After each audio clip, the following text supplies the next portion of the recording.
السلام عليكم.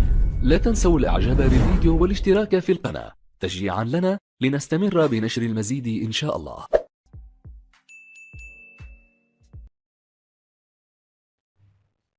سيدنا السلام عليكم ومرحبا بكم في فيديو جديد، فيديوهات قناة أجد فهم SVT.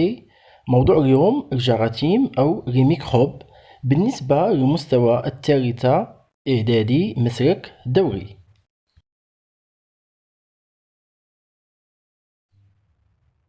إذن بالنسبة للميكروب par définition sont des êtres vivants microscopiques qui se trouvent dans tous les milieux.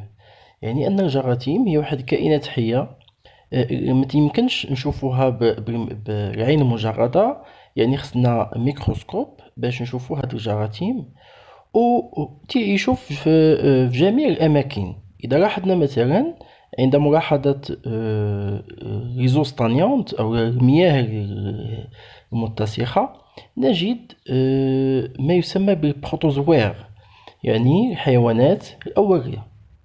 بالنسبة لهاد البروتوزوير العطاي تاعهم تيكون كبير مقارنة مع ليزوتخ ميكروب. إذا لاحظنا العفن على مستوى الفواكه أو الخبز نجد لي شامبينيون أو الفطريات المجهرية. إذا لاحظنا مثلا الحليب أو اللبن نجد ما يسمى بالبكتيري أو البكتيريات كعصيات الحليب. بالنسبة لحجم البكتيريات هو أقل من الشامبينيون، والشامبينيون أقل من البروتوزوير.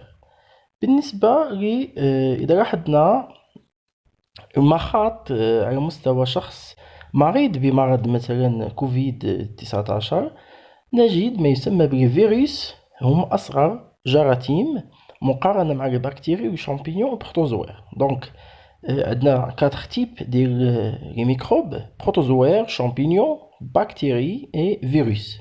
دونك هاد الكلاسيفيكاسيون على حسب لاطاي وعلى حسب المكونات ديال الخلية. بالنسبة لهاد الجراثيم اون فوا تنسمعو كلمة ميكروب دائما تيجي في الذهن تاعنا شي حاجة يعني دونجي، شي حاجة وسخ، شي حاجة خطيرة جدا.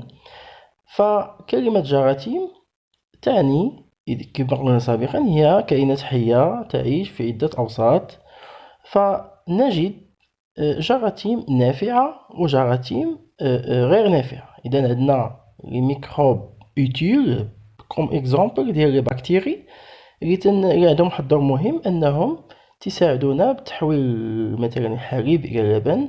كاين عاوتاني دوطخ ميكروب اللي تساعدونا في مثلا الخميرة اللي تتساعدنا في تحضير الخبز.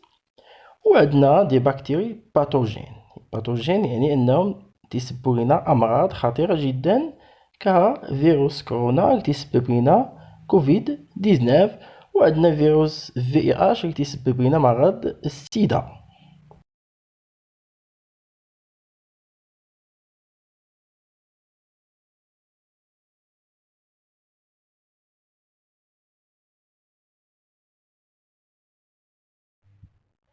بالنسبة لخاصيات الجراثيم الممرضة أو لي بروبريتي دي ميكروب باثوجين نجد 3 بروبريتي دونك اللي تجعل أن هاد الجراثيم اللي تدير لنا الأمراض تسبب لنا مشاكل. هناك 3 خصائص أساسية ديال الجراثيم الممرضة أو الميكروب باثوجين. إذن on commence par la multiplication rapide أو التكاثر السريع.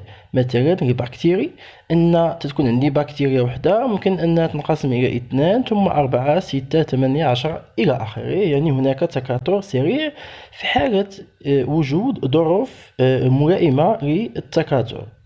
الخاصية الثانية وهي لا سيكريسيون دو لا توكسين، يعني إفراز السمين. هذه خاصية تمتاز بها بعض البكتيريات مثلا عصية القزاز، أنها تفرز مادة سامة ملي تكون متواجدة في الجسم تاع الإنسان. فهذه المادة السامة تنتقل عبر الدم وتسبب مثلا مرض القزاز. بالنسبة للخاصية الثالثة وهي la présence d'une capsule. الكابسول هي واحد الغشاء سميك تحيط بالبكتيريا وتجعلها أنها يعني تحميها من وسائل الدفاع الجسم. دونك هاد لي تخوا بروبريتي هما اللي تيميزو اللي تيخليو ان هاد الجراثيم يسببوا لنا امراض ومشاكل على مستوى جسم الانسان.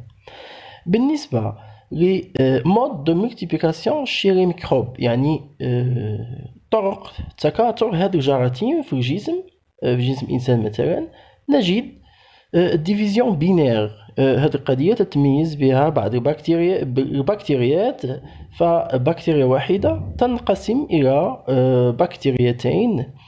هناك كذلك سبوريلاسيون أو التبور، هذا تمتاز به عفن الخبز.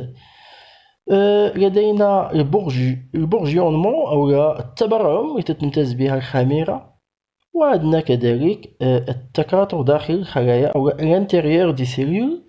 هذا النوع ديال التكاثر تتمتاز به الفيروسات، عندما تدخل إلى جسم الإنسان فهي تهاجم خلايا هدف وتتكاثر داخل هذه الخلايا وتسبب أمراض خطيرة جدا. إذا وصلنا إلى نهاية هذا الفيديو المبسط جدا حول الميكروب، وموعدنا في الفيديو الثاني وهو المناعة الطبيعية ضد الجراثيم بصفة عامة.